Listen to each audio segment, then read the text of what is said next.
Om Namah Shivaya. Hello everyone. My name is Smita Khandelwal. I am an astrologer and vastu consultant. आज मैं आप लोगों के साथ में जिस टॉपिक पे बात करने आई हूँ बिल्कुल नया टॉपिक है. वास्तु से रिलेटेड बात करूंगी आज मैं आप लोगों के साथ में. वास्तु के अंदर जो मेन 8 डायरेक्शन देखी जाती है, मतलब जो शुरू से हम लोग वैदिक वास्तु के हिसाब से जानते हैं कि 8 डायरेक्शंस होती हैं, उन 8 डायरेक्शंस के हिसाब से काम किया जाता है. मतलब जो भी वैदिक वास्तु चलता है वो 8 डायरेक्शंस के ऊपर काम करता है, और जो मॉडर्न वास्तु है वो 16 डायरेक्शंस के ऊपर, 16 जोन्स के ऊपर काम करता है. तो आज मैं आप लोगों से बात करूंगी 8 डायरेक्शंस के बारे में जो इंपॉर्टेंट होती है वैदिक वास्तु में भी, जिसके हिसाब से काम किया जाता है. तो उससे पहले मैं आपको ये बताना चाहूंगी कि मैं इन 8 डायरेक्शंस के बारे में आपको डिटेल में बात करूंगी. इन 8 डायरेक्शंस का क्या इंपॉर्टेंस होता है, इन 8 डायरेक्शंस के जो लॉर्ड बनते हैं, मतलब जो देवता होते हैं जो इसे रूल करते हैं, वो कौन से होते हैं, और कौन से प्लेनेट्स जो है वो इन डायरेक्शंस को रिप्रेजेंट करते हैं, उसके बारे में भी आप लोगों से बात करूंगी. तो उसके पहले मैं आप लोगों को कुछ बेसिक बात बताना चाहती हूँ, जो वास्तु के हिसाब से एक बेसिक चीज है जो आप लोगों को भी समझना जरूरी है. तो उसके बारे में अगर मैं बात करूं तो देखिए, जब भी एक घर होता है, जो एक घर बनता है, जब एक हाउस बनता है या जो भी लैंड होती है ना, उसमें क्या होता है, हमेशा हम उसको एक सर्क्यूलर शेप में लेकर चलते हैं कि वो सर्क्यूलर है. एक सर्क्यूलर 360 डिग्री का एक पूरा एंगल होता है, या स्क्वायर शेप के अंदर वो 360 डिग्री का एक पूरा एंगल बनता है. तो हम एक प्लॉट को हमेशा एक सर्क्यूलर शेप के अंदर देखते हैं, और उसी हिसाब से फिर मैप पर काम किया जाता है. तो अगर मैं बात करूं कि इस सर्क्यूलर शेप में क्या क्या इंपॉर्टेंट होता है, क्या क्या चीजें इंपॉर्टेंट होती हैं, अगर उसके बारे में मैं अगर बात करूं तो देखिए, सबसे पहले तो ये जो सर्क्यूलर शेप जो बनता है ना, उसमें सबसे पहले जो बीच का जो सेंटर होता है आपके घर के अंदर, जो बिल्कुल बीच में होता है, जिसको सेंटर कहा जाता है घर का, वो होता है आपका ब्रह्मा स्थान. ब्रह्मा स्थान जो है बहुत इंपॉर्टेंट होता है. हमेशा हम लोग सुनते आए कि ब्रह्मा से ही सारे ग्रह, मतलब जो भी देवता हैं उनकी उत्पत्ति हुई, मतलब उत्पत्ति का जो कारक है वो कहीं ना कहीं ब्रह्मा को ही माना गया है. ब्रह्मा से ही हर चीज की उत्पत्ति मानी गई है. तो यहाँ पर भी जितने भी देवता उत्पन्न हुए हैं, जो भी हम कहते हैं कि 45 देवता हैं, तो वो 45 देवता ब्रह्मा से ही उत्पन्न हुए. उत्पत्ति का जो कारक है उनका, वो कहीं ना कहीं ब्रह्मा को माना जाता है. तो घर के अंदर ब्रह्मा स्थान का अपना एक इंपॉर्टेंस होता है. एक मतलब इंपॉर्टेंट जो चीज है वो ये है कि ब्रह्मा स्थान के अंदर क्या क्या चीजें आपके घर में नहीं होनी चाहिए. जस्ट मैं अगर आपको बताऊं तो ब्रह्मा स्थान मतलब जो आपका घर का सेंटर है, वहां पर आपका एक तो किचन का बर्नर नहीं आना चाहिए. अगर वो आ रहा है तो कहीं ना कहीं आपको प्रॉब्लम क्रिएट करेगा ही करेगा. वहां पे हेल्थ इश्यूज बढ़ेंगे, फाइनेंशियल लॉसेस बढ़ेंगे. अगर यहीं पर ब्रह्मा स्थान के अंदर अगर स्टेयर केस आएगी तो वो भी कहीं ना कहीं आपके लिए एक बड़ी प्रॉब्लम क्रिएट कर सकती है. तीसरी चीज, यहाँ पर ब्रह्मा स्थान के अंदर ये ध्यान रखिए कि ग्रीन कलर जो है ब्रह्मा स्थान के अंदर नहीं आना चाहिए, नहीं तो वो भी आपको फाइनेंशियल लॉसेस और हेल्थ इश्यूज क्रिएट करेगा. इसके अलावा ब्रह्मा स्थान के अंदर बोरिंग भी नहीं आना चाहिए. जो आपका वाटर जो रिसोर्सेज है, जिसे आप अंडर वाटर टैंक बोलते हैं, जो भी है वो भी आपका ब्रह्मा स्थान के अंदर नहीं होना चाहिए. इसके अलावा ब्रह्मा स्थान के अंदर हमेशा एक बात ध्यान रखिए, कोई भी भारी चीज जो है वो ब्रह्मा स्थान के अंदर नहीं होनी चाहिए. ये आपको प्रॉब्लम क्रिएट कर सकती है. तो ये जो ब्रह्मा स्थान है बहुत इंपॉर्टेंट होता है आपके घर के अंदर. यहाँ टॉयलेट नहीं आना चाहिए. इंपॉर्टेंट चीज एक और टॉयलेट तो बिल्कुल भी ब्रह्मा स्थान के अंदर नहीं होना चाहिए. ये भी बहुत बड़ी प्रॉब्लम आपके लिए क्रिएट कर सकता है. तो ये जो ब्रह्मा स्थान की मैंने आपसे बात करी है ये इंपॉर्टेंट है. अभी ब्रह्मा स्थान कितना होता है, जो भी आपका घर होता है ना, जितना भी स्क्वायर फीट में आपका घर है, तो उसकी लंबाई और चौड़ाई को अगर आप देखेंगे तो उनकी लंबाई और चौड़ाई का 11% जो हिस्सा होता है वो ब्रह्मा स्थान के अंदर आता है. 11% हिस्सा, तो उसको ब्रह्मा स्थान में काउंट करते हैं. अब देखिए, जैसे मैंने आपको बताया कि सारे जो देवता है वो ब्रह्मा जी से ही उत्पन्न हुए, उत्पत्ति का जो कारक है वो ब्रह्मा है. तो देखिए, यहाँ पर अगर मैं बात करूं, 4 जो हमारी मेन डायरेक्शंस होती है, मतलब ईस्ट की डायरेक्शन हो गई, नॉर्थ की हो गई, वेस्ट की हो गई और साउथ की हो गई. ये जो 4 डायरेक्शंस होती हैं, इनके जो देवता है वो भी कहां से उत्पन्न हुए, ब्रह्मा से ही उत्पन्न हुए. जैसे ईस्ट के जो देवता माने जाते हैं वो आरिमा माने जाते हैं. आरिमा जो है वो ईस्ट के देवता माने गए हैं. इसी तरीके से जो बुधर हैं वो नॉर्थ के देवता माने गए हैं. और तीसरे जो है वो वेस्ट के जो देवता है वो है मित्रा. और जो फोर्थ है साउथ, उसके जो देवता माने गए हैं वो विवस्वान माने गए. मतलब ये हर एक देवता जो है वो एक वो 90 डिग्री के एरिया के अंदर विराजमान है। तो 90 डिग्री 90 डिग्री 90 डिग्री के एरिया में ये चारों देवता अगर विराजमान है तो ऐसे 360 डिग्री का एक सर्कल बन जाता है। और इसी तरीके से हम लोग वास्तु में काम करते हैं सर्कल के ऊपर। तो इस तरीके से हम लोग देखते हैं ब्रह्मा स्थान को और इन 4 डायरेक्शंस के देवता को। अब देखिए, मैं जिन 8 डायरेक्शंस की आपसे बात कर रही हूं ना, उसमें कौन कौन से 8 डायरेक्शन है वैसे तो आप सभी जानते होंगे नॉर्मल वास्तु, फिर भी मैं आप लोगों को बता दूं। सबसे पहले जो आती है वो आती है नॉर्थ ईस्ट की डायरेक्शन। नॉर्थ ईस्ट की जो डायरेक्शन है, जिसको कि क्या कहा जाता है, ईशान कोण कहा जाता है, ईशान दिशा कहा जाता है, ये नॉर्थ ईस्ट की डायरेक्शन है। अब इसके बाद आती है ईस्ट। ईस्ट मतलब आपकी पूरब दिशा आपके घर की। उसके बाद में मैं बात करूंगी साउथ ईस्ट। साउथ ईस्ट मतलब आपके घर का आग्नेय कोण जो होता है वो साउथ ईस्ट की दिशा है। उसके बाद में पश्चिम, दक्षिण। दक्षिण पे अगर मैं आऊं तो साउथ। साउथ जो है वो दक्षिण दिशा जो है आपकी वो साउथ आती है। उसके बाद में आता है साउथ वेस्ट। साउथ वेस्ट जो आपका निरत्ती जो कोण होता है घर का, वो साउथ वेस्ट की डायरेक्शन होती है। उसके बाद में वेस्ट की डायरेक्शन आती है। वेस्ट की जो डायरेक्शन है मतलब पश्चिम दिशा। उसके बाद में नॉर्थ वेस्ट मतलब वायव्य कोण जो होता है आपका घर का, वो नॉर्थ वेस्ट की डायरेक्शन के अंदर आता है।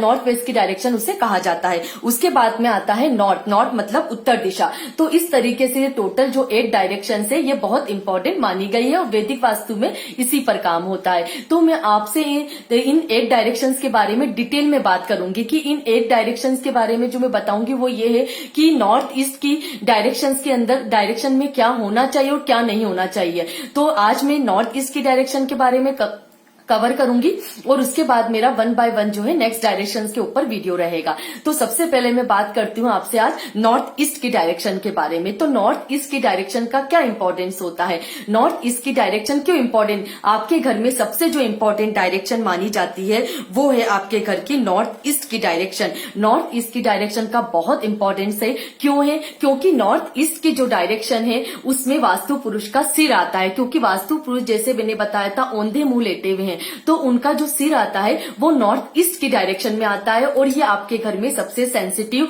हिस्सा होता है आपके घर का। नॉर्थ ईस्ट की डायरेक्शन बहुत इंपॉर्टेंट होता है ये। क्यों, क्योंकि नॉर्थ ईस्ट की डायरेक्शन जो है वो आपकी क्लियरिटी ऑफ माइंड है। क्या क्या देखते हैं नॉर्थ ईस्ट की डायरेक्शन से, नॉर्थ ईस्ट की डायरेक्शन आपका इंट्यूशन है, नॉर्थ ईस्ट की जो डायरेक्शन है वो आपका विजडम है, नॉर्थ ईस्ट की डायरेक्शन आपकी फॉरसाइट है, नॉर्थ ईस्ट की जो डायरेक्शन है वो आपका विजन है, आपकी क्लियरिटी ऑफ माइंड है। तो ये सब चीजें नॉर्थ ईस्ट की डायरेक्शन से देखी जाती है। अब देखिए नॉर्थ ईस्ट की डायरेक्शन में क्या होना चाहिए जो आपको पॉजिटिव एनर्जी देगा। नॉर्थ ईस्ट की डायरेक्शन में सबसे इंपॉर्टेंट जो चीज है वो है पूजा घर। भगवान का जो स्थान है, आपका जो पूजा घर है वो नॉर्थ ईस्ट की डायरेक्शन में होना चाहिए। बहुत अच्छा होता है, इससे आपकी इनर जो पावर है वो बढ़ेगी। मेडिटेशन का अगर आप रूम बना रखे हैं, अगर मेडिटेशन आप करते हैं तो वो आप नॉर्थ ईस्ट की डायरेक्शन में बैठ के करिए। नॉर्थ ईस्ट की जो डायरेक्शन है वो बहुत इंपॉर्टेंट है क्योंकि वहां से आपको इनर पावर मिलती है, आपको क्लियरिटी ऑफ माइंड मिलता है। जब आप वहां मेडिटेशन करेंगे, जब आप पूजा करेंगे तो आपकी थॉट्स क्लियर होंगी,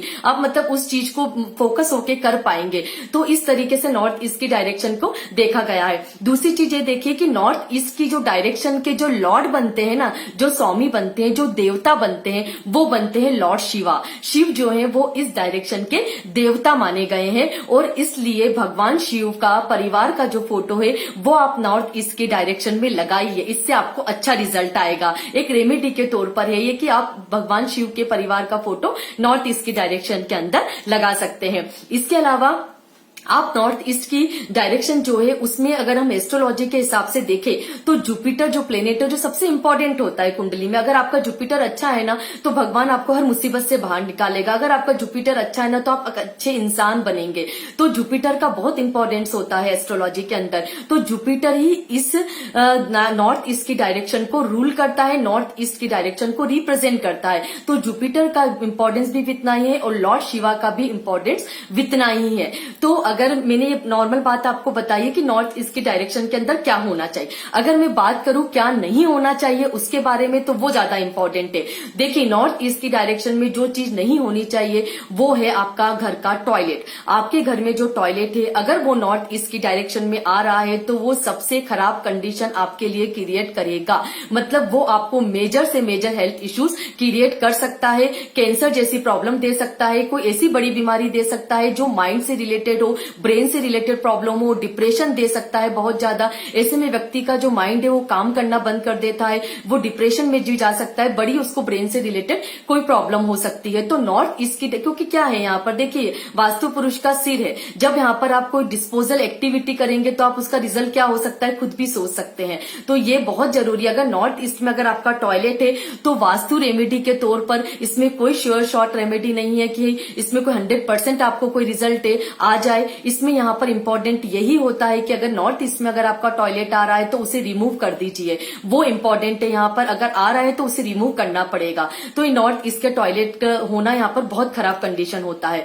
अब दूसरी चीज अगर मैं बात करूं तो आपके किचन की, किचन जो है आपका इस डायरेक्शन में नहीं होना चाहिए। स्पेशली जो किचन का जो बर्नर है, गैस बर्नर जिस पर आपका खाना बनता है, वो नॉर्थ ईस्ट की डायरेक्शन के अंदर नहीं होना चाहिए। ये भी आपके लिए बहुत खराब चीज होगी, क्योंकि वहां पर उस व्यक्ति का दिमाग काम नहीं करेगा, उसको क्लियरिटी ऑफ माइंड नहीं आएंगे, उसको गलत गलत थॉट्स आएंगे, उसके मन मतलब उसको कहीं हर जगह पर हर बात में वो कंफ्यूज रहेगा, उसको मतलब किसी भी तरीके से फोकस नहीं कर पाएगा। और अगर वो फोकस नहीं कर पाया तो कहीं ना कहीं उसकी सक्सेस के अंदर बाधा जरूर आएगी। सक्सेस मिल पाना ऐसे लोगों को बहुत मुश्किल हो जाता है। तो यहाँ पर आपका किचन का गैस बर्नर भी नहीं होना चाहिए। अगर मैं बात करूं तीसरी चीज की कि यहाँ पर और क्या नहीं होना चाहिए, तो आपका जो बेडरूम है वो भी नॉर्थ ईस्ट की डायरेक्शन के अंदर नहीं होना चाहिए, क्योंकि नॉर्थ ईस्ट की डायरेक्शन में बेडरूम होने से भी कई प्रॉब्लम्स क्रिएट हो जाती हैं। अगर मैं बात करूं यहाँ पर कि आप और क्या चीजें यहाँ पर कर सकते हैं, तो यहाँ पर आप वाटर रिसोर्सेज, जो वाटर के जो साधन होते हैं जहां से पानी आता है,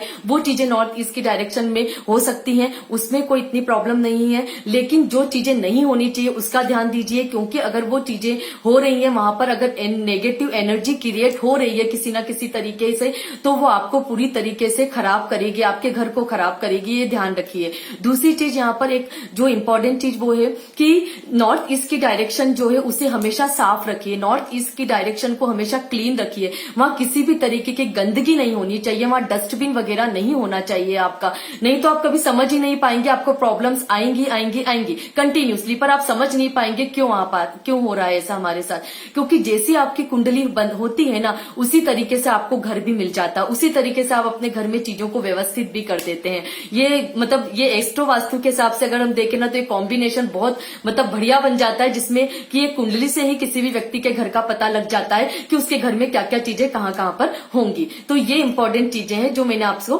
बताया आज। तो आज मैंने आपसे बात करी नॉर्थ ईस्ट की डायरेक्शन के बारे में। नॉर्थ ईस्ट की डायरेक्शन बहुत इंपॉर्टेंट है, इसलिए प्लीज अपने घर में इस डायरेक्शन को की केयर कीजिए। इस डायरेक्शन के अंदर कोई नेगेटिव एक्टिविटी ना हो, इसका ध्यान रखिए, नहीं तो इसका जो रिजल्ट है वो बहुत खराब होता है। अब अगर मैं बात करूं कि दूसरी डायरेक्शंस के बारे में, तो मैं आपसे नेक्स्ट जो मेरा वीडियो है वो रहेगा मेरा साउथ ईस्ट की डायरेक्शन के बारे में। मैं आपसे बात करूंगी, नेक्स्ट जो आपसे वीडियो में बात करूंगी वो मैं आपसे साउथ ईस्ट की डायरेक्शन के बारे में बात करूंगी कि साउथ ईस्ट की डायरेक्शन का क्या इंपॉर्टेंस होता है, उसके बारे में मैं आप लोगों से बात करूंगी। वहां पर क्या होना चाहिए और क्या नहीं होना चाहिए वो आपको बताऊंगी। तो ये था मेरा आज का वीडियो, जिसमें मैंने आपसे बात करी है नॉर्थ ईस्ट की डायरेक्शन के बारे में कि नॉर्थ ईस्ट की डायरेक्शन के अंदर क्या होना चाहिए और क्या नहीं होना चाहिए। तो ये था मेरा आज का वीडियो। तो अगर आपको मेरा वीडियो अच्छा लगा हो तो कमेंट जरूर कीजिएगा। So thank you so much. ओम नमः शिवाय। Have a good day.